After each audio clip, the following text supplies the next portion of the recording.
Bienvenue dans les enquêtes du Nouveau Détective. Le Nouveau Détective, premier magazine d'enquête sur les grands faits divers, et Engel présente Quand l'élection de Trump provoque un drame, une enquête d'Axel Vigneux.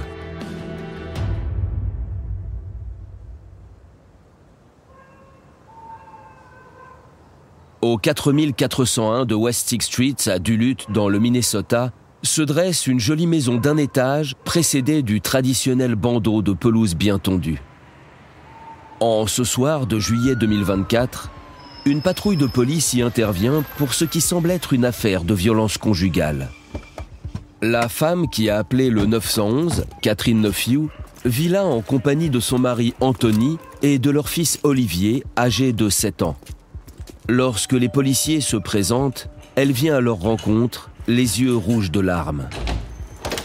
Madame, qu'est-ce qui vous arrive? Mon mari a fait une crise de schizophrénie. Il m'a mis un couteau sous la gorge et il a dit qu'il allait m'égorger. Et ça lui arrive souvent ce genre de crise? Non, parce qu'il a un traitement.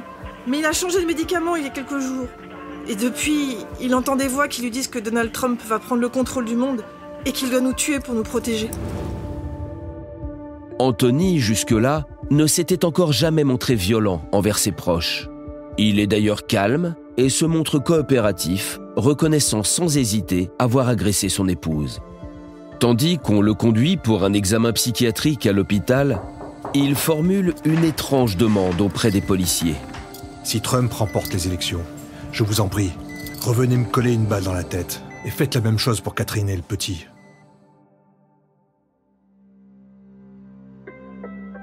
De la part d'un individu qui leur a confié quelques instants plus tôt que les Russes l'espionnent depuis plusieurs années, ces propos n'ont presque rien de surprenant. Impossible de deviner à cet instant qu'il ne s'agit pas d'un délire, mais d'une prophétie. Anthony Nephew, 46 ans, n'a pas toujours été aussi instable. Père d'un adolescent de 15 ans né d'un premier mariage, il vit en couple avec Catherine depuis 2014. Un ménage apparemment soudé.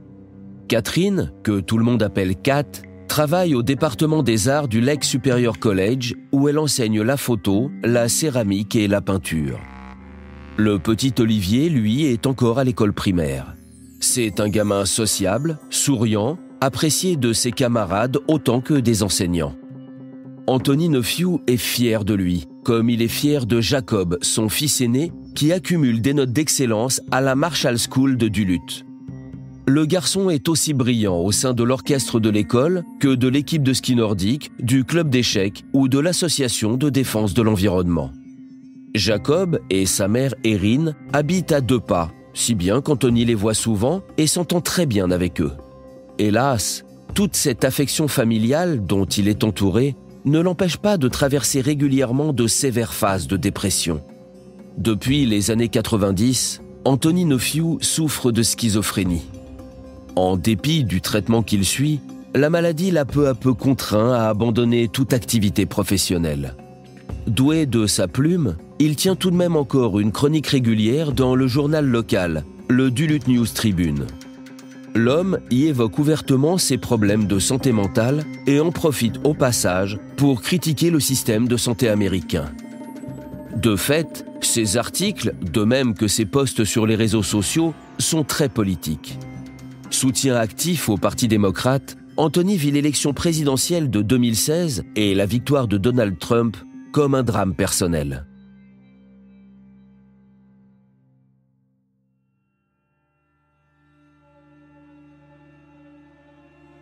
Dans les années qui suivent, son état continue de se dégrader. Il redouble d'activités sur Facebook, accablant Trump et ses supporters de sarcasme et d'amers reproches, les comparant à des fanatiques religieux. Curieusement, l'élection du démocrate Joe Biden en novembre 2020 ne l'apaise pas. D'autant plus que le 6 janvier suivant, à Washington, des centaines d'émeutiers trumpistes tentent de prendre d'assaut le Capitole, siège du Congrès des États-Unis. Bouleversé par cet épisode de violence, frappé d'une crise de paranoïa majeure, Anthony Nephew est hospitalisé en psychiatrie. Quand il sort au bout d'une semaine, les médecins ont modifié son traitement. Il semble aller mieux. Mais son état de santé étant étroitement lié à la situation politique de son pays, il n'est pas au bout de ses épreuves. L'année 2024 va raviver ses pires angoisses. L'élection présidentielle est cette fois prévue pour le 5 novembre. Institut de sondage et commentateurs l'annoncent comme l'une des plus serrées de l'histoire d'Amérique. Trump échappe à 2 tentatives d'assassinat et attribue sa survie à l'assistance divine, ce qui a pour effet de plonger Anthony dans une profonde fureur. Vous avez bien le droit de croire en Dieu. Fulmine-t-il sur Facebook en s'adressant directement à Donald Trump. Mais vous n'avez pas à imposer vos croyances religieuses aux autres. C'est exactement la raison pour laquelle j'ai quitté l'Église. Vous ne cherchez pas à célébrer Dieu, vous ne faites que promouvoir l'extrémisme religieux. Quelques jours plus tard, on l'a vu, Anthony franchit un cap supplémentaire en menaçant son épouse avec un couteau. Nouveau séjour à l'hôpital, nouvel ajustement du traitement, puis l'homme rentre chez lui. Mais il n'est pas apaisé pour autant. À mesure que l'élection du 5 novembre se rapproche, ses craintes et son agitation augmentent.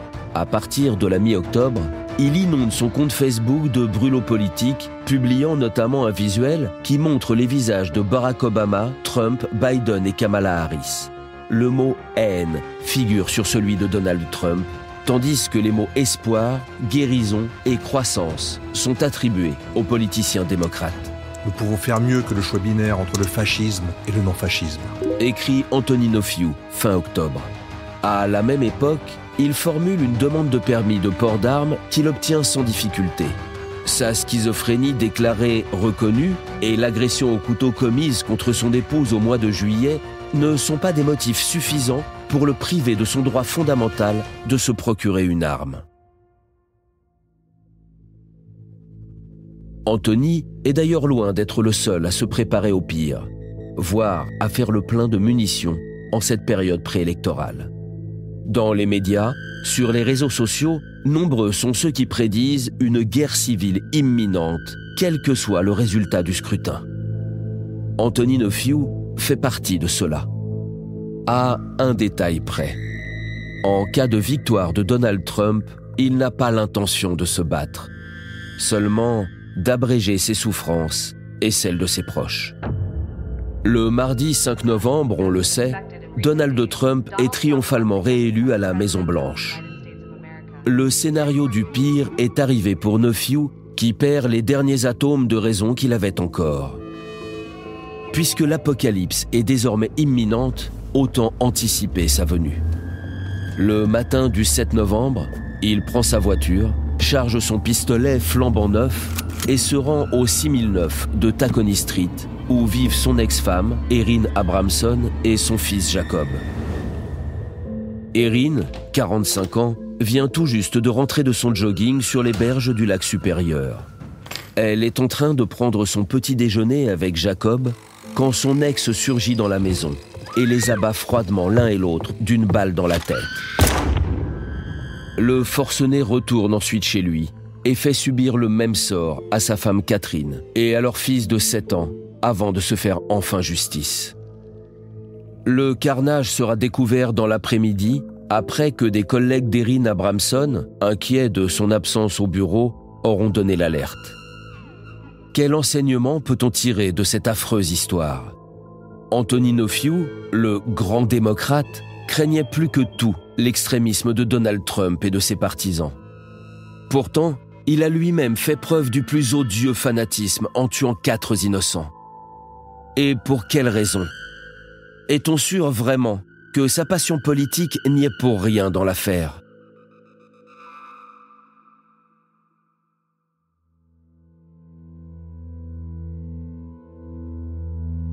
Pour ne rater aucun épisode, abonnez-vous à notre podcast sur votre plateforme d'écoute et retrouvez tous les mercredis nos enquêtes dans le magazine Le Nouveau Détective. Nos podcasts et nos enquêtes sont également disponibles sur lenouveaudétective.com.